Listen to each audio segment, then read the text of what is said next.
चलिए हम मंगलाचरण से स्टार्ट करते हैं।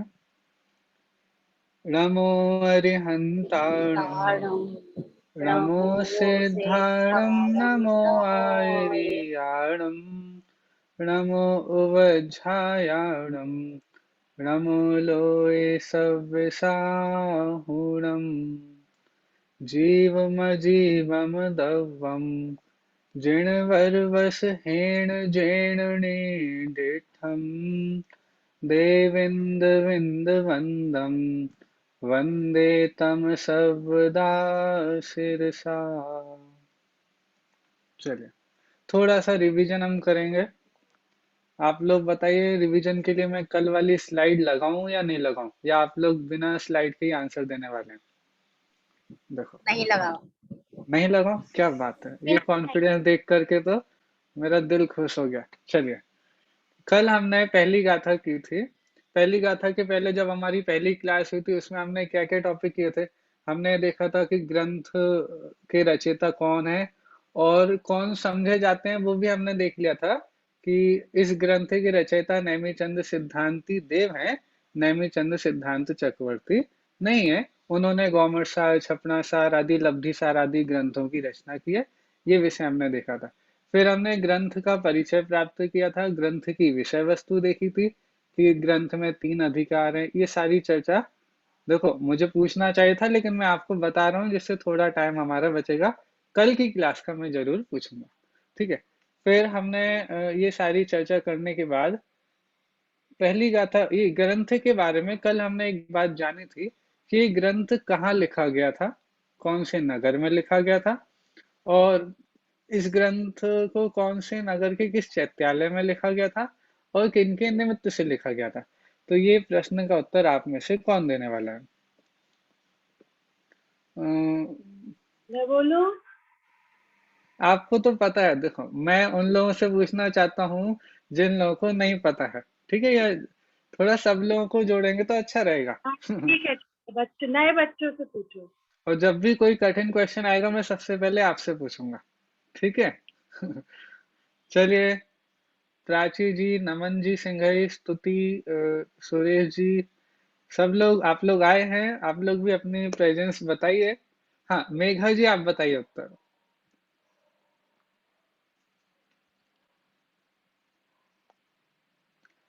श्रीपाल आपको नगर के हम्म आश्रम नामक नगर में लिखा गया था, मुनि शुक्रनाथ भगवान के चैत्यालय में। केशवराव पॉटन में है, जो कोटा में। कोटा के पास है, और हाँ, सोम बूंदी कोटा के सोम पास है। हाँ, सोम नामक सेठ के निमित्त से लिखा गया था। बहुत बढ़िया, बहुत बढ़िया।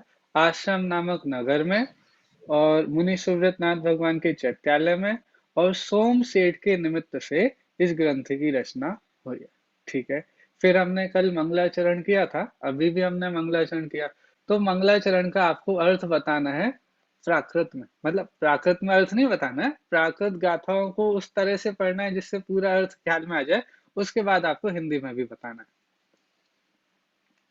चलिए, मेघा जी, मधु जी, हाँ। और देखो इस आंसर तो सबको पता होना चाहिए, तब तो मजा है। हाँ, अदिति आप बताइए। भैया एक बार वापस क्वेश्चन बोलना। क्वेश्चन ये है कि आपको पहली गाथा का अर्थ बताना है, लेकिन गाथा नहीं बतानी। गाथा को गाथा फॉर्म में नहीं गाना है, लेकिन उसका जैसे हमने किया था ना, जैसे हमने अर्थ सीखा था कि हम प्राकृत में ही पढ़ रहे थे और हमको उसका पूरा अर्थ समझ में आ रहा था, वैसे आपको बताना है। ठीक है। हाँ। अ, तम सर्वदा सिरसा, यानी उनको अ, सर्वकाल, एक्चुअली सदा मस्तक नमस्कार करता हूँ। जिनवर वसहैंड, यानी जिनवर वृषभ, एक मिनट, हाँ हाँ, सही, बिल्कुल सही आ रहा है। जीवम जीवम दवम, यानी जिन्होंने जीव और अजीव द्रव्य का वर्णन किया है। हाँ। ऐसे देवेंद्र विंद वंद, यानी देवेंद्र देवेंद्र के समूह से जो वंदित है, ऐसे में हम्म। जिनेन्द्र भगवान को नमस्कार करता हूँ। बहुत बढ़िया। पहले प्रयास में आपने बहुत अच्छा सुनाया। एक बार हम किसी और से और पूछते हैं। मेघा जी, मधु जी, और कौन है? शाश्वत खुशी जी। चलो शाश्वत खुशी जी आप बताइए। तम सबदा सिर से। तम मतलब जिनवर वसेन जो शब्देव भगवान है वो। मैं उनको देखो सदा। आप लोग देखो, देखो एक बात, आपने भी और अदिति ने भी एक शब्द छोड़ दिया जो इम्पोर्टेंट था। तम वंदे, वंदे शब्द तो रह ही गया। तो आप लोग बोल रहे हो तम सबदा शीर्षा, लेकिन क्या आपको सदा सिर झुकाकर क्या वंदन करते हैं? ठीक है, चलिए हाँ कंटिन्यू। तम वंदे सबदा सिर से। मैं सदा जो ऋषभदेव भगवान है उनको सदा सर झुकाकर नमस्कार करता हूँ, जिन्होंने जीवम अजीवम जीर्णिठम, जिन्होंने जीव अजीव का जैन जीव मजीवम दव्वम निडिठम, बहुत बढ़िया। और एक और और विशेषता उनकी क्या है? देविंद विंद वंदम। देवेंद्र देवेंद्र वंदना, बहुत बढ़िया। आज मैंने इसीलिए एक और मैंने भी अपनी तरफ से होमवर्क किया है। और आपको जो आज की स्लाइड मिलने वाली है ना, उसमें ये जो हम प्राकृत में पढ़ रहे हैं ना, ये बिल्कुल अन्वय अर्थ आपको प्राकृत में मिलेगा। हिंदी का अर्थ भी मिलेगा, लेकिन प्राकृत का भी अन्वय अर्थ हमने आपको प्रोवाइड किया है। ठीक है, चलिए इसमें एक देवेंद्र विंद वंदम वाली बात आई थी, जिसका अर्थ ये आया था कि देवेंद्रों के समूह के द्वारा जो वंदित है। तो देवेंद्रों के समूह की आप लोगों ने एक गाथा याद करी थी कल, वो किसको याद है? भैया जी वाह, मैं बताऊं? हाँ जी आप मुझे याद बताइए, आपने इतनी जल्दी से बोला कि मुझे बताना, बताइए। भंवड़ा लय चालीसा, बिनतर देवाण होंती बत्तीसा, कम्मा पर चौबीसा, चंदो सूरोड़रो तिरियो। बहुत बढ़िया, आपने बस एक थोड़ी सी छोटी सी गलती कर दी। वो कम्मा ने कप्पा हाँ मर, कप्पा, वो कल्प, हाँ बिल्कुल सही, कप्पा मर चौबीसा। बिल्कुल सही। इस तरह 100 इंद्र हुए। 100 इंद्र कैसे हुए, वो डिवीजन और कोई बताएगा? मधु जी आप बता रहे हैं? हाँ बताइए।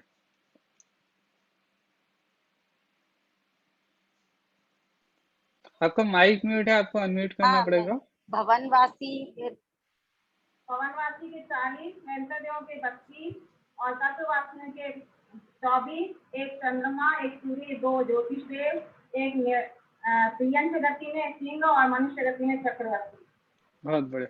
हमने कल एक बात की थी, देखें किसी को याद रहेगी या नहीं, कि ये सबके सब सर्वश्रेष्ठ हैं, ठीक है, जिन्होंने भगवान को नमस्कार किया। लेकिन मैंने आपको बोला था कि मनुष्यों में सर्वश्रेष्ठ तो कोई और है।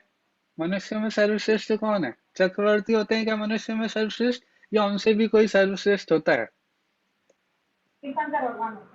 तीर्थंकर भगवान होते हैं, तीर्थंकर बिल्कुल भगवान। बढ़िया। लेकिन जब तीर्थंकर भगवान सर्वश्रेष्ठ हैं, तो उनका नाम क्यों नहीं आया? क्योंकि उनकी तो चर्चा उन्हीं के बारे में, तो जिनेंद्र देव बहुत कीर्तन करे तो बढ़िया। उन्हीं के बारे में तो हाँ, बताई, मतलब चर्चा जिनको चलती नमस्कार रहेगी। किया जा रहा है, उनकी उनके अलावा बाकी कौन कौन है, ये हम देख रहे थे कि जिनके द्वारा नमस्कार किया जा रहा है। ठीक है, बहुत बढ़िया। तो हमारा रिवीजन आज हम इतना ही रखते हैं। ठीक है, फिर हम ऐसा करेंगे एक दिन पूरे का, जब हमारा एक पर्टिकुलर पहला अंतराधिकार होगा, उस दिन हम पूरा सिर्फ एक रिवीजन की क्लास लेने वाले हैं। उस दिन सबकी अच्छे से टेस्ट हो जाएगा। ठीक है, और आप लोगों के लिए हमने एक बहुत अच्छा सिस्टम बनाया है। देखो आप लोगों को अपने टीचर की भी थोड़ी परवाह करनी है। मैं बताता हूँ क्या होने वाला है। दो बैच चल रहे हैं मंगल बुद्धि के।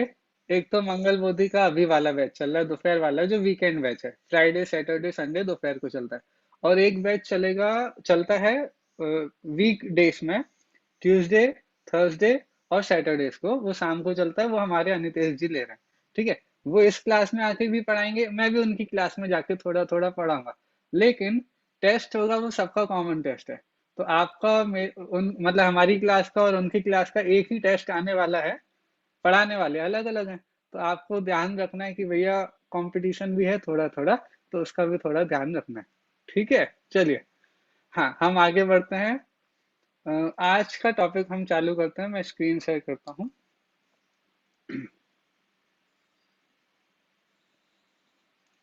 देखो आपको स्क्रीन दिख रही है? जी भैया दिख रही है।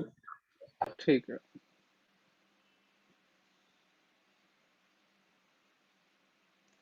ये एक सेकंड।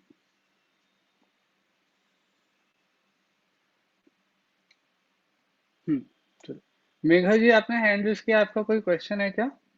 हाँ मेघा जी, मधु जी। अच्छा नहीं है। जय जय भैया जी। जय जिनेन, जय जिनेन। भैया जी चलिए। तुम 100 दिन बताए ना, वेंकट डे के 40, रमना के लेके 40, हाँ तो हाँ, इनका अलग अलग वर्गीकरण मिल सकता है कि जैसे 40 कौन से होते हैं, 24 कौन से होते हैं? मेरे हिसाब से मिल तो जाएगा, और एक बार ढूंढने पे मैं आपको बताता हूँ। ये आप मुझे ध्यान से ग्रुप पे ये वाला क्वेश्चन डाल दीजिएगा, तो इसका भी डिटेल हम देख लेंगे। क्योंकि जैसे कल्पवासी के भी 24 आए, तो ये सब कैसे होते हैं, ठीक है, किस स्वर्ग में कितने होते हैं, कहाँ पर कितने होते हैं, सारा डिटेल है। लेकिन एक बार इसको देख करके मैं आपको बता दूंगा, ठीक है। चलिए, देखो आज हमारी कक्षा तीसरी है, और ये मंगलाचरण की गाथा हमारी हो गई है। जो मैंने आपको बोला था कि मैं आपको थोड़ी हेल्प करूंगा, ये जो अन्वय आपको यहाँ नीचे दिया हुआ है ना, जिससे आपको समझ में आ जाता है पूरा, वो मैंने यहाँ पे साथ में दे दिया है, ठीक है। प्राकृत में ही अर्थ है, तो आप हिंदी वाला अर्थ तो आपको समझ में आ ही रहा है, क्योंकि हम क्लास में वो देख रहे हैं। लेकिन अन्वय के द्वारा आपको पूरी गाथा का अर्थ समझ में आ जाएगा, और इस बहाने आप लोग थोड़ी थोड़ी प्राकृत भी सीख जाएंगे, जिससे भविष्य में कभी भी आप कोई प्राकृत की गाथा पढ़ेंगे, प्राकृत का सामायिक पाठ आदि पढ़ेंगे, जो भी पढ़ेंगे, तो आपको उसका अर्थ वहीं के वहीं ख्याल में थोड़ा थोड़ा आने लग जाएगा। इस कारण से अनितेश जी और मेरा दोनों का ये मन था कि हम आपको हिंदी का अर्थ तो दिखाई ना, बिना हिंदी का अर्थ दिखाए आपको ये पढ़ाने की कोशिश हमको करनी है। लेकिन मैंने थोड़ा सा हिंदी का अर्थ भी आपके लिए दिया है, ठीक है। चलिए, अब ये पहली गाथा की चर्चा हमारी कल हो गई थी, आज हम दूसरी गाथा से प्रारंभ करते हैं, ठीक है। चलिए, अ, दूसरी गाथा में अब विषय क्या आने वाला है। देखो, सबसे पहले हमको ये पता चलना चाहिए कि अब विषय क्या चलने वाला है। पहली गाथा में ये बात आई थी कि जीव और अजीव द्रव्य का वर्णन करने वाले अरिहंत भगवान, कौन से अरिहंत भगवान? ऋषभदेव भगवान। और वैसे ऋषभदेव में 24 तीर्थंकरों को भी उन्होंने गर्भित किया था, ठीक है। तो उनके द्वारा जीव और अजीव तत्व का वर्णन किया गया, जीव और अजीव द्रव्यों का वर्णन किया गया है। तो जीव द्रव्य का उन्होंने कैसा वर्णन किया है, वो वाली बात दूसरी गाथा में बताइए, जिसको तीसरी से लेकर 14वीं गाथा तक वो विषय पूरा चलने वाला है, ठीक है। तो हम ये गाथा देखते हैं, पढ़ते हैं। जीवो उव ओगुमो अमुक्तिकर्ता सदेह परिमाणो भोक्ता संसारथो सिद्धो सो विश्व सो डगई। देखो, सभी ने साथ में पढ़ी होगी, ठीक है। अब इसका एक बार हम अर्थ देखते हैं, इसमें क्या बात बताई जा रही है, कितने अधिकार हैं, और उन 9 अधिकार, जो 9 अधिकारों के माध्यम से जो जीव द्रव्य का वर्णन यहाँ पे किया जाना है, उन 9 अधिकारों के नाम भी हम सभी को याद करने हैं। मैं पूछ भी लूंगा, लेकिन अभी हम पढ़ते हैं। देखो, ये जो यहाँ ये वर्ड है ना, सो, इसका मतलब हो गया वह जीव। कौन सा जीव? जिसकी बात यहाँ पहली गाथा में आई थी ना, जीवम और अजीवम द्रव्यम। तो जीव द्रव्य, उसकी बात यहाँ पे सो शब्द से वो जीव, ठीक है। अभी जीव द्रव्य की बात चल रही है, तो सो शब्द से वह जीव, ठीक है। अब उस जीव का वर्णन हम इन 9 अधिकारों के माध्यम से करने वाले। वो 9 अधिकार कौन कौन से हैं? जीवो, वोगमो, अमुत्ति, कत्ता, सदेह परिमाण, भोक्ता, संसारत्थो, सिद्धो और विश्व सो डगय। इस 9 अधिकारों के माध्यम से हम उस जीव द्रव्य का वर्णन करने वाले हैं। अब ये तो हमने प्राकृत में बोल दिया, लेकिन इनका हिंदी में क्या अर्थ है? तो जीवो, जो जीता है, ठीक है। जीवो मतलब जो जीता है। उपभोग मतलब जो उपयोगमयी है। अमुक्ति मतलब अमूर्तिक। तत्ता मतलब कर्ता। सदेह परिमाण मतलब जो अपने स्वदेह के परिमाण वाला है। भोक्ता, जो भोक्ता है। संसारत्थो, जो संसार में स्थित है। सिद्धो, जो सिद्ध है। और विश्व सो डगई मतलब जो ऊर्ध्वगमन स्वभाव वाला है, ठीक है। इस तरह 9 अधिकारों के माध्यम से जीव द्रव्य का वर्णन आगे की गाथाओं में आने वाला है। देखो, अब इनके बारे में भी हम ज्यादा डिटेल इसलिए नहीं कर रहे हैं, क्योंकि एक एक के बारे में आगे की गाथाओं में बड़ा विस्तार से चर्चा होने वाली है, ठीक है। तो आपको ये 9 अधिकार नाम याद हो गए होंगे। देखो मैंने अगले पेज पर इनको मार्क भी कर रखा है जिससे आपको थोड़ा ख्याल में आ जाए। जीवो, उभोगमो, अमुत्ति, कर्ता, सदेह परिमाणो, भोक्ता, संसारत्थो, सिद्धो और विश्वसो ढगे। ठीक है, ये 9 अधिकार के नाम यहाँ पे आ गए। ठीक है, अन्वय से भी आप इसका सीधा अर्थ देख सकते हैं। इस गाथा में तो बहुत छोटा मतलब इसमें हमको ज्यादा दिमाग नहीं लगाना, बस इतना है कि या तो आपको गाथा याद हो जाए या आपको इन 9 अधिकारों के नाम याद हो जाए। एक ही बात है, वो एक एक काम होगा तो दूसरा अपने आप हो ही जाएगा। ठीक है, तो सो जीवो, उभोगमो, अमुक्ति, कर्ता, सदेह परिमाणो, भोक्ता, संसारत्थो, सिद्धो, विश्वसो ढगे। तो ये 9 अधिकारों के नाम यहाँ पर हो गए। ठीक है, नीचे यहाँ अन्वयार्थ भी मैंने दे रखा है, लेकिन ये हमको सभी को अर्थ ख्याल में आ गया। लेकिन मैं अभी एक बार आपसे पूछना चाहता हूँ, मैंने हटा दी था, अब आपको 9 अधिकारों के नाम बताने हैं। देखिए जिसको भी आ गए हो, याद हो गए हो, वो मुझे बता सकते हैं कि उनको याद हो गए। देखो ये क्लास है तो थोड़ा ऐसा तो चलेगा कि आपको आंसर तो देने पड़ेंगे। ठीक है ना? हाँ, एक बार फिर से रिपीट कर दो सुलभ। एक बार और रिपीट कर दूं? ठीक है, हाँ चल कर। एक बार मैं और रिपीट करता हूँ, फिर मैं किसी से भी पूछूंगा। देखो अभी मैं रिपीट कर रहा हूँ, फिर मेरा मेरा अधिकार है, मैं किसी से भी पूछ सकता हूँ। देखो, जीवो जो जीता है, उपभोगमो जो उपयोग वाला है। ठीक है, उपयोग क्या होता है, कौन कौन से उपयोग होते हैं, ये चर्चा हमारी आगे आएगी। ठीक है, इन सब की चर्चा आगे आने वाली है। जीवो, उपभोगमो, अमुक्ति जो अमूर्तिक है, कर्ता जो करता है, सदेह परिमाणो स्वदेह के परिमाण वाला है, भोक्ता जो भोगता है, संसारत्थो जो संसार में स्थित है, सिद्धो जो सिद्ध है, और विश्व सो डगई जो ऊर्ध्वगमन स्वभाव वाला है। ठीक है, इस तरह से 9 अधिकार के नाम हैं। तो अभी तो मैं आपसे सिर्फ नाम पूछ रहा हूँ, नाम बताना है। ठीक है, चलिए मैं हटा देता हूँ एक बार। हाँ चलिए, बहुत सारे लोगों के हाथ उठ गए हैं और मैं पूछना चाहता हूँ हमारे देखो जिनके हाथ नहीं उठे उनसे पूछूं क्या मैं? स्तुति जी, सुरेश जी, हाँ आप लोगों में से कोई बताएगा? जी भैया। चलो बहुत बढ़िया, बताइए। जीवो, ओगमो, अमुत्ति, कर्ता, सदेह परिमाणो, भोक्ता, संसारत्थो, सिद्धो और विश्व सो ढगई। विश्व सो ढके, बहुत बढ़िया, आपने बिल्कुल सही बताया। अब और कोई बंदा जो इनके अर्थ भी बताएगा, हमने एक बार अर्थ देख लिए हैं, इनके अर्थ के साथ में इन 9 अधिकारों के नाम बताएगा, ऐसा कोई बताएगा क्या? हाँ बहुत सारे हाथ उठ रहे हैं। हाँ नमन जी सिंह, आप बताइए। जी भैया। भैया जीव अर्थात जो जीव है वो को मतलब जो ऊर्ध्वगमन स्वभाव वाला है, अमूर्तिक है जो अमूर्तिक, और कर्ता मतलब जो करता है, सदैव परिमाण मतलब जो मतलब परिणाम परिणाम वाला है, और भोक्ता अर्थात जो भोक्ता है। देखो अभी आपका थोड़ा गलत जा रहा है, एक बार आप अभी ध्यान से सुनना, और हम अभी आगे अर्थ भी देखेंगे तो वो क्लियर होगा। चलिए रीना जी आप बताइए। जी बता रही हूँ जी। जीवो जो जीता है, उपभोगमो जो उपयोगमयी है, और तीसरा पॉइंट अमूर्ति जो आमूर्तिक है, कर्ता जो करता है, सदेह परिमाणो जो अपनी देह प्रमाण है, मतलब जिस शरीर में रहता है उसी के बराबर हो जाता है, भोक्ता भोगता है, संसार अथो संसार में स्थित है, सिद्धो सिद्ध है, विश्व सोड गई और वह जीव स्वभाव से ऊर्ध्वगमन करने वाला है।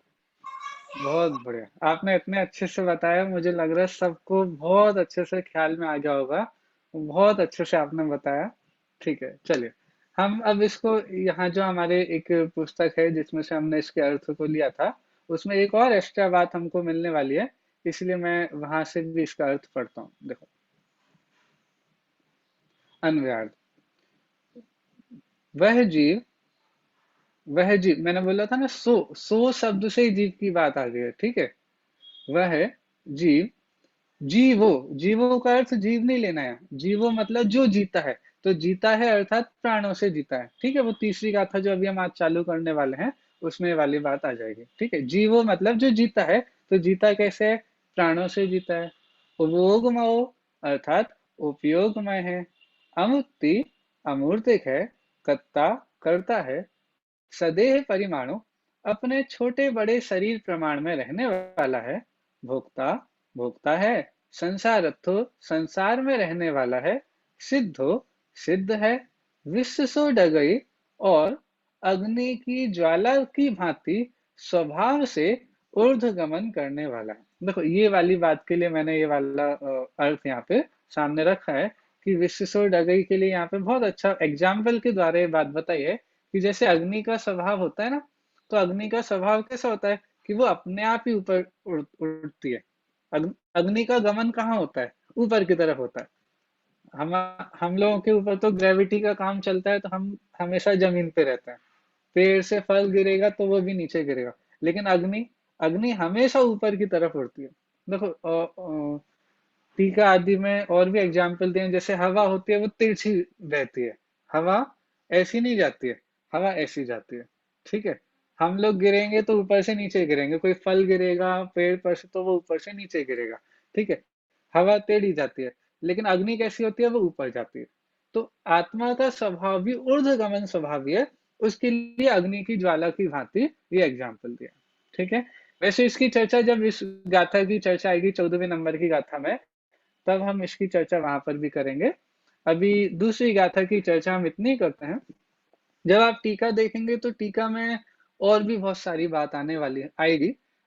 वो हम टीका को ले नहीं रहे हैं, लेकिन फिर भी मैं एक दो बात आपको बस जनरल बता देता हूँ कि ये आचार्य देव ने ये दूसरी गाथा में जीव द्रव्य का वर्णन इन चीजों से ही क्यों किया कि भाई आप प्राणों से जीता है, उपयोग में ये अमूर्तिक है, करता है, ये वाले विशेषण क्यों दिए भाई? और भी तरह से आत्मा का वर्णन हो सकता था, या थोड़े में भी हो सकता था, आपने इतने सारे क्यों कहे?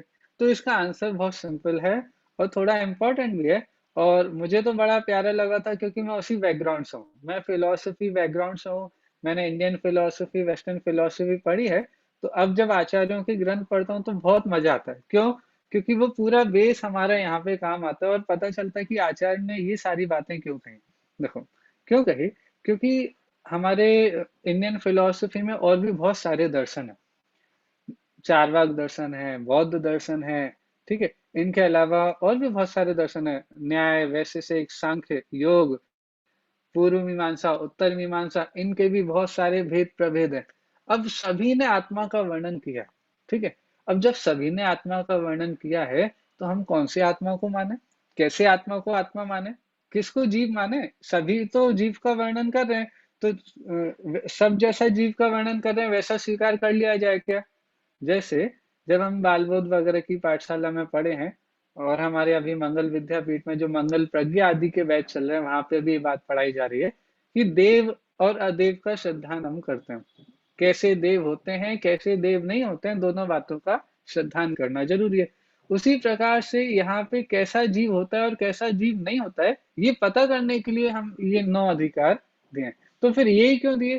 क्योंकि अन्य दर्शनों में इससे विपरीत माना जाता है।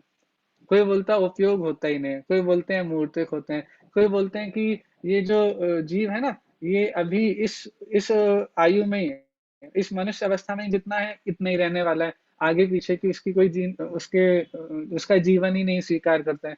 तो चारवाक दर्शन है, बहुत सारे दर्शन है, तो वो जैसा मानते हैं, जो विपरीतता है वो मानते हैं, उसके अगेंस्ट में यहाँ पर ये सारे स्वभाव यहाँ पे बताए जा रहे हैं, ठीक है। तो किस विशेषण को कौन से मत का निषेध करने के लिए लिया गया, ये सारी चर्चा आपको टीका में मिल जाएगी, ठीक है।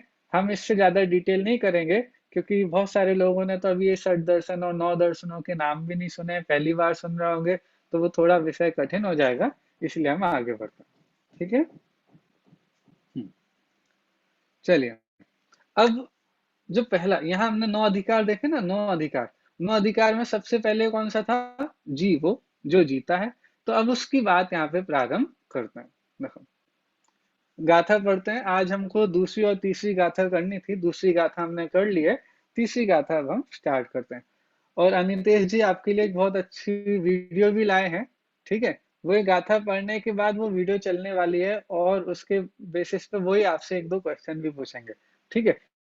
पहले हम गाथा पढ़ते हैं। देखें, तिक्काले चदुपाणा इंद्रिय बल माऊ आण पाणो या व्यवहारा सो जीवो निश्चय दो दुचेदना जस। देखो बहुत सारे लोगों को तो गाथा पढ़ते पढ़ते पूरा अर्थ ख्याल में आ जाता है। और अभी ये शुरू की गाथाएं बिल्कुल सिंपल भी हैं, लेकिन हम ऐसा चाहते हैं कि हम कभी भी कोई भी गाथा पढ़े हमको आचार्यों की भाषा से ही उसका अर्थ ख्याल में आने लग जाए। देखो एक बार मैं यहाँ से अर्थ देखता हूँ, फिर हम नीचे आएंगे और अन्वय भी देखेंगे। देखो तिक काले, तीनों काल में, चदुपाणा, 4 प्राण होते हैं। कौन कौन से? इंद्रिय, बल, बलम, आऊ, ठीक है। बलम और आऊ अलग अलग कर देंगे ना, बल माऊ से बन जाएगा बलम और आऊ, ठीक है। इंद्रिय, बलम, आऊ और आण प्राणो या, और आण प्राण मतलब श्वास उश्वास, ठीक है। आण प्राण वो, ठीक है। तो वो श्वास उश्वास। व्यवहारा सो जीव, व्यवहार से यही जीव है। कौन? जिसके 4 प्राण होते हैं वही व्यवहार से जीव है। लेकिन निश्चय दो, निश्चय से चेतना जस दो, जिसके चेतना है, जिसके चेतना पाई जाती है वो जीव है, ठीक है। बहुत सिंपल अर्थ है। तिक काले, तीनों काल में, इंद्रिय, बलम, आऊ, आण प्राणो, ये 4 प्राण जिसके होते हैं व्यवहारा सो जीव, व्यवहार से वो जीव है। निश्चय दो, निश्चय से चेतना जस, जिसके चेतना पाई जाती है वो जीव है। अब इसकी भी चर्चा आगे आएगी, चेतना की भी चर्चा आगे आने वाली है, लेकिन ये वाली बात हमको ख्याल में आ गई है। इसका अन्वय से अर्थ देखते हैं। देखिए, व्यवहारा, व्यवहार से, तिक काले, तीनों कालों में, भूतकाल में भी, वर्तमान काल में भी, भविष्य काल में भी व्यवहार से जीव कौन है? इंद्रिय, बलम, आऊ और आण पाणो, चदुपाणा सो जीवो, जिसके 4 प्राण होते हैं सो जीवो, वह जीव है। यह निश्चय दो चेतना जस, और निश्चय से जिसके चेतना पाई जाती है वो जीव, ठीक है। आपको इस गाथा से तो अर्थ ख्याल में आ ही गया होगा मेरे हिसाब से, बड़े आसानी से, ठीक है। ये यहाँ पे अन्वयास भी दिया हुआ है, वहां पे भी जाएंगे, लेकिन आपको गाथा से ख्याल में आ गया होगा। तिक्काले चदुपाणा इंद्रियम, इंद्रिय, बलम, आऊ, आण पाणोया, ये व्यवहारो सो जीव, व्यवहार से ये जीव है। और चेतना जस, जिसके चेतना पाई जाती है वो निश्चय से जीव है, ठीक है। ये बहुत लोगों को क्वेश्चन होता होगा कि भाई आपने यही क्यों लिए। हमने तो बहुत सारे लोगों को ये भी क्वेश्चन होगा, हमने तो 10 प्राण सुने हैं, है ना। 10 प्राण होते हैं या 4 प्राण होते हैं? 10 प्राण, 10 प्राण चार सुने हैं आपने? नहीं होते? 4 प्राण अच्छा होते हैं, नहीं, उनके भेद करने पर 10 हो जाते हैं। और हमने एक ये भी सुना है कि अन्न प्राण होता है, ठीक है। अन्न प्राण भी तो होता है, बोलते हैं ना अन्न प्राण। अन्न प्राण वाली बात सुनी है आप लोगों ने? नहीं भैया, 11वां प्राण कहते हैं लोग उसे मजाक में। मैंने अभी अभी न्याय दीपिका का अध्ययन किया था। न्याय दीपिका अपने न्याय शास्त्र का मतलब जैन न्याय का बहुत अच्छा ग्रंथ है, बिल्कुल प्रवेश करने के लिए। यदि आपको जैन न्याय सीखनी है, जैन दर्शन की न्याय सीखनी है, कैसा न्याय दर्शन है, तो न्याय दीपिका उसकी प्रवेशिका वाला ग्रंथ है। बिल्कुल बाल बुद्धियों के लिए लिखा गया, ऐसा आचार्य देव ने स्वयं लिखा है। तो उसमें एक वाली बात आई थी, घी को भी प्राण बोला था। अन्न को प्राण तो आप सभी ने सुना है, अन्न को, ठीक है। उसमें लिखा था घी, घी होता है ना, दूध से जो घी मलाई बना के घी निकलता है, तो उस घी को भी प्राण बोला था। और उसे बल मतलब, और उसे अच्छा मतलब ऐसे कोई शब्द आया था जिससे और ज्यादा बलवान, मतलब बुढ़ापे में भी जो प्राण का काम करता है ना, ऐसा उसे घी बोला था। अभी तो हमारे यंगस्टर्स होते हैं उनको तो कोई दिक्कत नहीं होती है, लेकिन उसमें लिखा था कि बुढ़ापे में भी जो प्राणों का काम करता है ना वो घी होता है। अभी 2-4 दिन पहले ऐसी बात हुई, हमारे दुकान पे एक बहुत 75-85 साल के बूढ़े दादाजी आए। वो 30-40 साल से हमारे यहाँ आते हैं सामान लेने के लिए। तो वो आए, अभी तो थोड़े पतले दुबले से हो गए। वो बोलते हैं कि भैया जब हम तुम्हारी उम्र में थे हम 100 किलो का वजन ऐसे उठा लेते थे। और उनने अपनी एक कहानी भी सुनाई। कहते हैं जब हम छोटे थे, हमारी मम्मी हमको क्या करती थी, अपन लोग क्या करते हैं आज के जमाने में, रोटी पे घी चिपड़ते हैं, है ना? ठीक है। यदि उनकी मम्मी के सामने किसी ने ऐसा कर दिया तो उसको डांट पड़ जाती थी। क्यों भैया? ऐसे घी में चुपड़ी नहीं जाती रोटी, घी में डुबोई जाती है फिर दी जाती है। समझ में आ रहा है आपको? अभी आज इतना घी पचा पाएंगे नहीं पचा पाएंगे ये तो सोच ही लेना आप। वो बोलते हैं कि ऐसे घी चुपड़ को दोगे तो डांट पड़ जाएगी। तो आधा आधा किलो घी तो वो ऐसे ही खा जाते थे, हैं? घी में डुबो के रोटी दी जाती थी, हैं? अब सोचो भाई घी भी प्राण था, हैं? और वो बोल रहे हैं आज हम इतने जो चल रहे हैं 85 साल की उम्र में भी चल रहे हैं पूरा अच्छे से, उसका कारण क्या बताया उन्होंने? भाई घी, हैं? जैसे अन्न प्राण होता है वैसे घी प्राण होता है। तो अब भैया आप तो हमें तीसरी गाथा पढ़ा रहे हो, यहाँ तो लिखा है 4 प्राण होते हैं और आप अभी हमको ये पढ़ाने लग गए कि भी अन्न और घी प्राण होते हैं। हाँ, यही बात तो समझानी है कि भी तीनों कालों में यही 4 प्राण होते हैं, अन्न, घी और आजकल तो लोग बोले पैसा, और बहुत सारे लोगों के लिए तो आजकल मोबाइल प्राण हो गया है। ये सब कुछ प्राण नहीं है। प्राण क्या है? ये 4 है। और ये भी व्यवहार से प्राण है।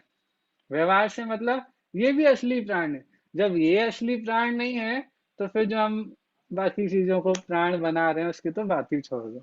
ठीक है। तो ये तीनों काल में 4 प्राण होते हैं, इंद्री, बल, आयु और आठ प्राण। तो अभी आपने आंसर दिया हाँ भैया 10 प्राण भी होते हैं।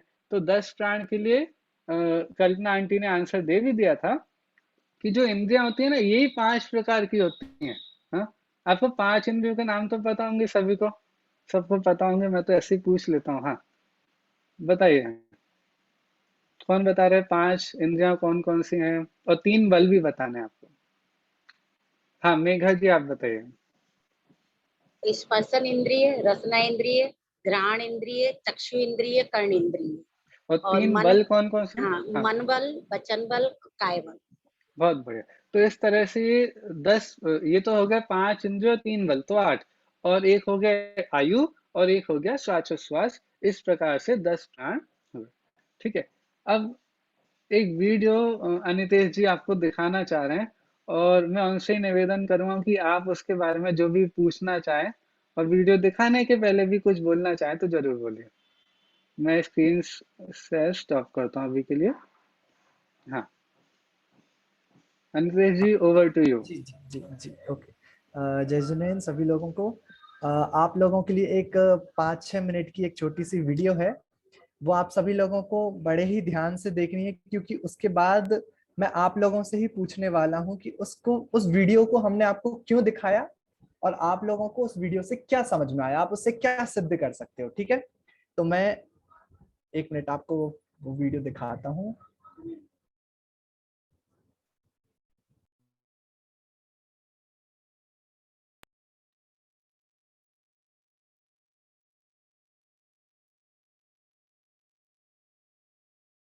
दुनिया में अनेकों पुनर्जन्म की घटनाओं का उल्लेख है। उन्हीं में से एक घटना भारत की भी है जो अपने टाइम में इतनी फेमस रही जिससे महात्मा गांधी भी प्रभावित हुए बगैर न रह पाए। जनवरी 1902 में चतुर्भुज जो मथुरा के रहने वाले थे उनके घर एक बेटी का जन्म हुआ। लुगदी सिर्फ 10 साल की थी जब उनकी शादी मथुरा के ही रहने वाले केदारनाथ चौबे के साथ कर दी गई। केदारनाथ चौबे का कपड़ों का व्यवसाय था और उनकी 2 दुकानें थी, एक हरिद्वार में और एक मथुरा में। बचपन से ही लुगदी के घर का माहौल काफी धार्मिक था, जिस वजह से उनका स्वभाव भी बहुत ही ज्यादा धार्मिक था। बहुत छोटी उम्र में ही वे बहुत सारी धार्मिक यात्राएं कर चुकी थी। लुगदी जब पहली बार प्रेग्नेंट हुई तो डिलीवरी के दौरान बच्चा बच नहीं पाया। दूसरी प्रेगनेंसी के दौरान लुगदी देवी को हमेशा डर लगा रहता था कि इस बार बच्चा बच पाएगा या नहीं। 25 सितंबर 1925 में लुगदी देवी को आगरा के गवर्नमेंट हॉस्पिटल में भर्ती कराया गया। सिजेरियन के द्वारा उनके बेटे का जन्म हुआ। डिलीवरी के बाद लुगदी देवी की हालत दिन पर दिन बिगड़ती जा रही थी और 9 दिन बाद लुगदी देवी का निधन हो गया। इस घटना के करीब करीब 1-1.5 साल बाद 11 दिसंबर 1926 को बाबू रंग बहादुर माथुर के घर एक बच्ची का जन्म हुआ। बच्ची का नाम रखा गया शांति देवी। शांति देवी बाकी बच्चों की तरह ही थी, लेकिन उनकी एक बात अलग थी कि वो 4 साल की होने तक भी कुछ बोलती नहीं थी, और जब उन्होंने बोलना प्रारंभ किया तो जो वाक्य उन्होंने सर्वप्रथम बोले उनको सुनकर माता पिता हैरान रह गए। उन्होंने अपने माता पिता से कहा कि यह मेरा घर नहीं है, मेरा घर तो मथुरा में है और मेरे पति आज भी जीवित हैं। उन्होंने अपने माता पिता को अपनी मृत्यु का पूरा विवरण दिया, जिसको सुनकर उनके माता पिता बहुत ज्यादा चौंक गए। शांति देवी के माता पिता ने पूरी बातें अपने फैमिली डॉक्टर को बताई और फैमिली डॉक्टर भी हतप्रभ रह गए कि कैसे नन्ही सी बच्ची इस तरह की बातें कर सकती है। सब बातें देखने सुनने के बाद माता पिता को यह एहसास हुआ कि उनकी बेटी का ये दूसरा जन्म है। शांति हर दिन अपने माता पिता को अपने पूर्व जन्म के बारे में कुछ ना कुछ नया बताती, जैसे कहाँ वो रहती थी, उनका घर कैसा था, उनके पति कैसे दिखते हैं। ये सब बातें वो अक्सर अपनी माँ से करती रहती। इस समय तक शांति की आयु 6 वर्ष की हो चुकी थी और माता पिता अभी भी बहुत परेशान थे। जब भी माता पिता शांति से उसके पति का नाम पूछते तो वह शर्मा जाती और पति का नाम लेने से इनकार कर देती, क्योंकि उस जमाने में अपने पति का नाम लेना अच्छा नहीं समझा जाता था। वो बताती कि मथुरा में उनके पति की कपड़ों की दुकान है और वो हमेशा खुद को चौबाइन कहती। चौबाइन यानी चौबे जी की वाइफ। वह बताती कि मथुरा में कैसे वो बहुत सारी अनेकों तरह की मिठाइयाँ खाया करती थी। जैसे जैसे शांति देवी बड़ी हो रही थी, वो अपने माता पिता से जिद करने लगी कि वह उनको मथुरा लेकर चले। एक दिन शांति देवी के माता पिता ने अपने एक दूर के रिश्तेदार को घर पर बुलाया, जिनका नाम था बाबू बिशन चंद। बाबू बिशन चंद एक टीचर थे जो दिल्ली के दरियागंज के राम जश स्कूल में पढ़ाया करते थे। वह शांति देवी से मिलने आए, उसके साथ बैठे, काफी सारी बातें भी की और शांति देवी को कहा कि देखो, अगर तुम अपने पति का नाम मुझे बता दोगी तो मैं तुम्हें अभी इसी वक्त मथुरा लेकर चलूंगा। शांति देवी इस प्रलोभन से बच नहीं पाई और उन्होंने तुरंत उनके कान में अपने पति का नाम बता दिया। सारी बातें सुनने के बाद बिशन चंद ने एक पत्र केदारनाथ को लिखा था कि आपको जल्द से जल्द दिल्ली आना चाहिए। पत्र के जवाब में केदारनाथ चौबे ने लिखा कि मैं दिल्ली नहीं आ सकता, लेकिन दिल्ली में हमारे एक रिश्तेदार है जिनका नाम है कांजीमल। आप शांति को उनसे मिलवाने के लिए ले जाइए। जब कांजीमल और शांति देवी मिले तो शांति देवी ने तुरंत उन्हें पहचान लिया और अपनी माँ से कहा, ये मेरे पति के कजिन हैं। इतना ही नहीं, शांति देवी ने उन्हें ये भी बताया कि उनके घर के किस हिस्से में आज भी कुछ पैसे दबे हुए रखे हैं। यह सुनकर कांजीमल मुस्कुराए और आश्चर्यचकित रह गए। यह सब सुनकर कांजीमल काफी इम्प्रेस्ड हुए और वे तुरंत मथुरा पहुंचे। उन्होंने केदारनाथ चौबे से कहा कि तुम्हें दिल्ली शांति देवी से मिलने के लिए आना चाहिए। 12 नवंबर 1935 को लुगदी के सन नवनीत लाल को लेकर केदारनाथ शांति देवी से मिलने रंग बहादुर के घर पहुंचे। शांति देवी को भ्रमित करने के लिए कांजीमल ने केदारनाथ को केदारनाथ के बड़े भाई के रूप में मिलवाया, लेकिन शांति देवी मुस्कुराने लगी। उनकी माँ ने कहा, तुम मुस्कुरा क्यों रही हो अपने पति के बड़े भाई को देखकर? तो उन्होंने अपनी माँ से कहा, माँ, ये मेरे पति के बड़े भाई नहीं हैं, बल्कि ये मेरे पति ही हैं। दूसरी तरफ शांति बार बार नवदीप को देखकर रो रही थी। उन्होंने अपनी माँ से कहा, मेरे जितने भी खिलौने हैं इस बच्चे को दे दो। जब भोजन चल रहा था तब केदारनाथ ने शांति देवी से कहा कि क्या तुम मुझे कोई ऐसी बात बता सकती हो जो यहाँ बैठे किसी भी इंसान को ना पता हो? तो उसने कहा, हाँ जरूर, हमारे घर के पीछे एक कोर्ट यार्ड था जहाँ मैं अक्सर स्नान किया करती थी। यह सुनकर केदारनाथ चौबे थोड़ा सा चौंक गए, लेकिन अभी भी उनको पूरी तरह से विश्वास नहीं हो पा रहा था कि शांति देवी ही उनकी बीवी लुगदी है। खाने के दौरान शांति ने केदारनाथ से ये भी पूछा कि आपने दूसरी शादी क्यों की? क्या आपको याद नहीं हमने वादा किया था कि आप दूसरी शादी नहीं करेंगे? इस बात का केदारनाथ के पास कोई भी जवाब नहीं था, तो वह चुप ही बैठे रहे। दिल्ली में रंग बहादुर के घर रहने के दौरान केदारनाथ चौबे ने शांति के व्यवहार को काफी ज्यादा ऑब्जर्व किया और उन्होंने पाया कि शांति की बहुत ज्यादा आदतें उनकी बीवी लुगदी से मिलती हैं। और एक दिन जब सारे लोग बैठे थे तो उन्होंने सबसे कहा, शांति ने मुझे ऐसी ऐसी बातें बताई हैं जो मेरी पत्नी लुगदी के अलावा कोई नहीं जानता है। इसके बाद केदारनाथ चौबे मथुरा वापस जाने लगे, क्योंकि भले ही शांति उनकी पहली पत्नी लुगदी थी, लेकिन इस जन्म में वह उनकी पत्नी नहीं बन सकती थी। वह उनके लिए एक छोटी सी बच्ची ही थी। जब वह जाने लगे तो शांति रोने लगी और कहने लगी, मुझे भी अपने साथ मथुरा ले चलिए। लेकिन शांति के माता पिता ने मना किया कि तुम उनके साथ नहीं जा सकती हो। शांति देवी की यह कहानी आग की तरह पूरे देश में फैलने लगी, जिसको महात्मा गांधी ने भी सुना। गांधी जी ने 15 लोगों की एक कमेटी बनाई, जिसमें कुछ पार्लियामेंट के सदस्य भी थे, कुछ लीडर्स भी थे, कुछ मीडिया के लोग भी थे और उनको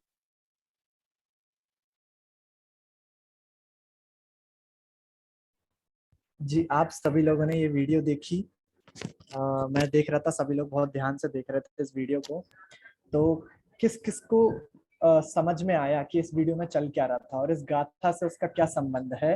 कौन कौन बता सकता है? आप लोग हैंड रेज कर सकते हैं। कल्पना आंटी हैं।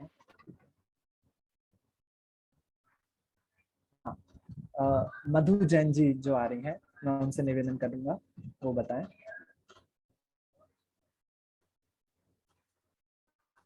जी पहले अपने आप को अनम्यूट कीजिए।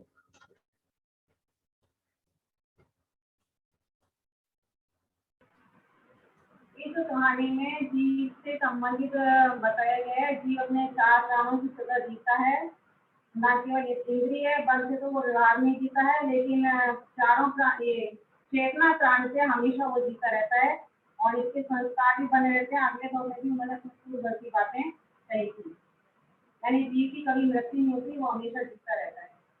बहुत बढ़िया, बहुत बढ़िया, अच्छा उत्तर है आपका। और थोड़ी क्लैरिटी से, मतलब इससे क्या सिद्ध हुआ इस वीडियो से? आपने बिल्कुल सही बताया कि जीव 4 प्राणों से जीता, उसका कभी मरण नहीं होता, लेकिन इस वीडियो से कनेक्ट करके एक ठोस उत्तर, जो बिल्कुल एकदम परफेक्ट आंसर कौन दे सकता है? जी देशना जी, आत्मार्थी देशना जी। जय जिनेंद्र, उसमें ये बताया था कि भले ही उनकी वहां पर एक जन्म से वो दूसरे जन्म पहुंच गई थी, लेकिन फिर भी उनकी चेतना प्राण के कारण ऐसी कोई भी बात नहीं थी कि जो मतलब उस जन्म से वो जैसे दूसरे जन्म का भी बता रही थी, तो वो उनकी चेतना प्राण के कारण ही था जो भी कुछ था। क्योंकि वो उस शरीर को छोड़कर वापस से जब दूसरे शरीर में आई थी, तो उनकी जो इंद्रियां हैं वो वाली जो पहले वाले शरीर में थी वो छूट गई थी, वहां से श्वासोच्छ्वास वगैरह भी छूट गई थी, पर उनका जो चेतना प्राण है वो वैसा का वैसा ही था। बहुत बढ़िया, बहुत बढ़िया, बिल्कुल सही उत्तर है आपका। इस वीडियो से ये जो पुनर्जन्म की जो जितने केसेस हमें इंडिया में प्राप्त होते हैं और भी बाहर कंट्रीज में प्राप्त होते हैं, उन सभी से ये सिद्ध होता है कि जीव पहले भी जी रहा था, अभी भी जी रहा है और भविष्य में भी जिएगा। ठीक है, वही अधिकार, जीवो अधिकार हम पढ़ रहे हैं, इसलिए आप सभी लोगों को यह वीडियो दिखाई गई थी और उम्मीद है आप सभी लोगों को अच्छी लगी होगी वीडियो। ये बहुत ही प्रसिद्ध केस है, जैसा कि वीडियो में बताया भी जा रहा था। महात्मा गांधी जी ने खुद ने 15 लोगों की कमेटी बनाई थी इस केस पर रिसर्च करने के लिए, तो आप YouTube पे भी सर्च करेंगे, आपको ये वीडियो मिल जाएगी। अब निवेदन करना चाहूंगा सुलभ भैया से, वो कंटिन्यू करें। बहुत बहुत धन्यवाद अनितेश जी। देखो, ये वीडियो दिखाने का बहुत बड़ा पर्पस था। लोगों के सामने हम ये बात सिद्ध नहीं कर पाते हैं कि भाई तुम ये सब काम करते हो, या हम यदि कोई ऐसी बात करते हैं जिससे भूतकाल, पिछले जन्म की या अगले जन्म की कोई भी बात है, लोग बस यही बोलते हैं कि इसी जन्म में हम हैं, यहाँ पर हैं, तो खाओ पियो मौज करो। भाई क्यों तुम इन सब चीजों में लगे पड़े हो, क्यों ये सब काम कर रहे हो? पैसा कमाओ, खाओ पियो, मजे करो, बस यही लाइफ है। और 99% लोगों की लाइफ भी ऐसी होती जा रही है।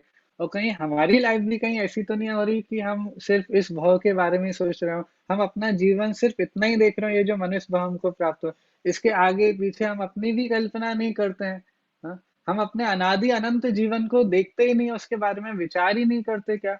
ये सारी चीजें हम इस बारे में सोचना चालू करें तो, और देखो इसका सबसे बड़ा फायदा होगा हमारे जीवन में भी। हम जो छोटी छोटी चीजों पे परेशान होने लग जाते हैं, उन पे परेशान होना पूरी तरह बंद कर देंगे। क्यों? आप विचार करो, आपका अनादि अनंत जीवन है।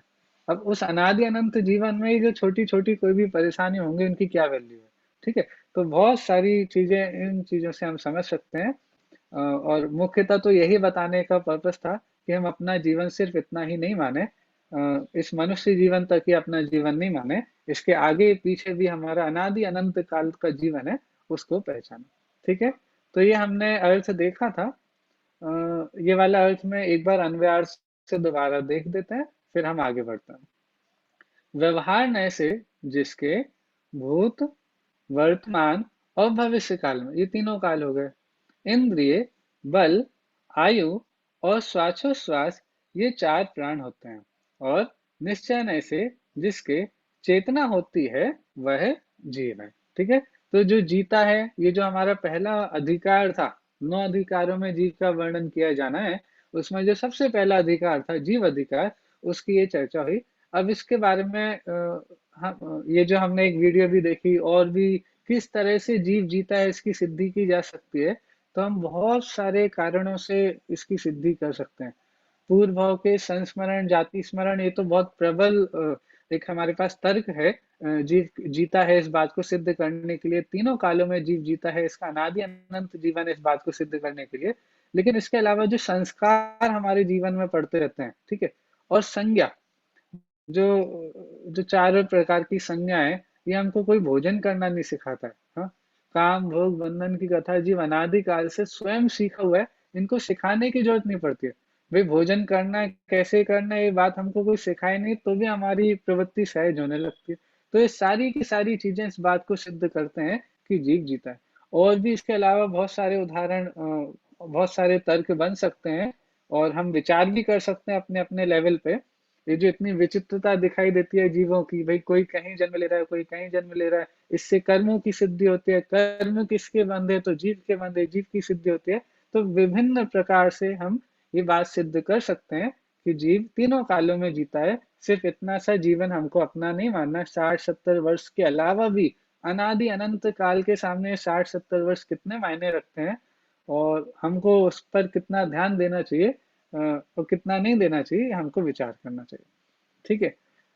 फिर क्या अन्न प्राण है नहीं है, हाँ, ये वाली बात भी हमारी क्लियर हो गई है कि अन्न हो, घी हो, पैसा हो, ये सारी चीजें ये प्राण नहीं है।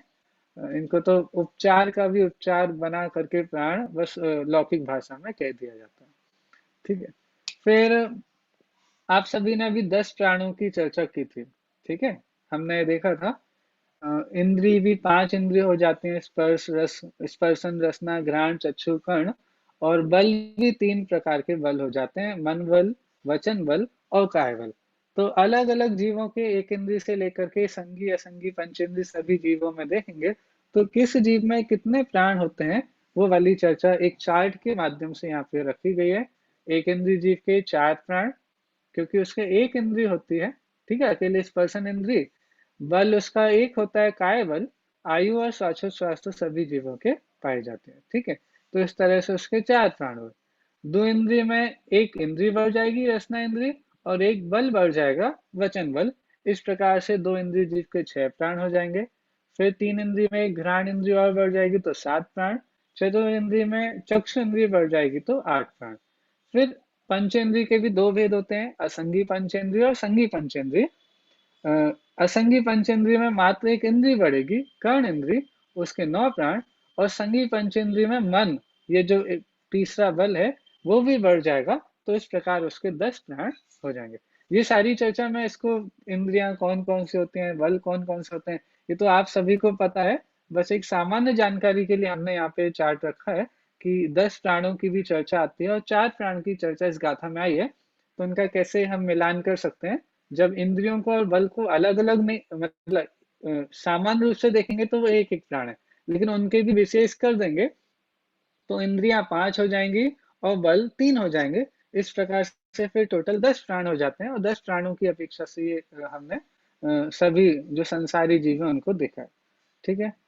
कोई बताएगा सिद्ध भगवान के इनमें से कौन से प्राण होते हैं, इनमें से जो हमारे 10 प्राण है। मन होता है ना हमारे सिद्ध भगवान के,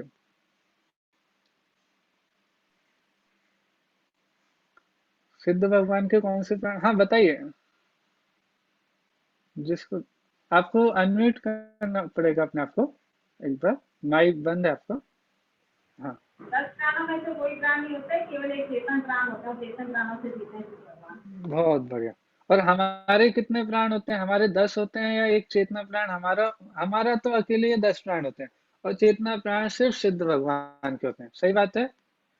नहीं, हमारा भी वही है, चेतना हमारा भी चेतना प्राण है, तो हमारे 10 प्राण नहीं होते, मतलब प्राण भी है, व्यवहार के 10 प्राण है और उनकी चेतन भी होता है। व्यवहार में से देखेंगे तो वो 10 प्राणों से हम जीते हैं, और निश्चय नय से हम देखें तो हमारा भी चेतना प्राण है, और वो चेतना प्राण सभी जीवों के हैं, संसारियों सिद्धों सभी। अब निश्चय नय और व्यवहार नय का भी थोड़ा सा स्वरूप हमको समझना चाहिए, लेकिन उसकी चर्चा मैं आगे करूंगा। आज तो हमारा समय भी हो गया है। निश्चय नय की चर्चा, व्यवहार नय की चर्चा, क्योंकि सारी गाथाओं में सभी जब भी जीव द्रव्य का वर्णन करेंगे तो वो थोड़ा बहुत कभी निश्चय से कभी व्यवहार से इसकी चर्चा करेंगे। अभी हमने इसीलिए नहीं की क्योंकि आप सभी को भी निश्चय न्याय व्यवहार का सामान्य रूप से तो पूरा स्वरूप पता ही है, लेकिन फिर भी उसका ब्रीफ में एक बार रिवाइज करने के लिए हम थोड़ा सा निश्चय न्याय व्यवहार का भी स्वरूप देखेंगे। ठीक है, चलिए। तो आज का विषय आप सभी को ख्याल में आ गया होगा। हमने 2 गाथाएं आज की हैं, एक तो दूसरे नंबर की गाथा और तीसरे नंबर की गाथा।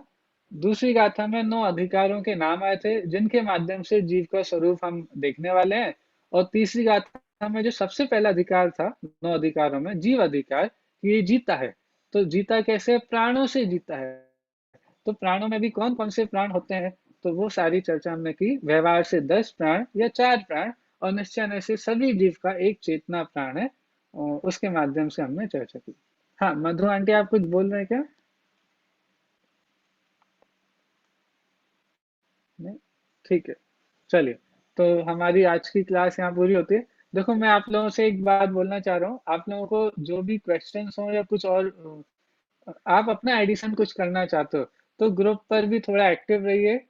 कोई भी बात आपको बतानी है, कुछ एक्स्ट्रा चर्चा करनी है, कोई प्रश्न उत्तर है, कोई बात आपको विशेष समझ में आई जो आप दूसरों को बताना चाहते हैं, तो वो वाली बात भी आप ग्रुप पर डालिए, और जिससे बाकी लोगों को भी आपके ज्ञान का लाभ प्राप्त होगा। ठीक है, चलिए हम जिनवाणी स्तुति करते हैं। जावाणी के ज्ञान ते सूझे लोकालोक, सो वाणी मस्तक नमो सदा देत हूँ ढोक। नमो रिंताणम, नमो सिद्धाणम, नमो आर्याणम, नमो उज्जायणम, नमो ले सविसौणम। सभी को सादर जय जने।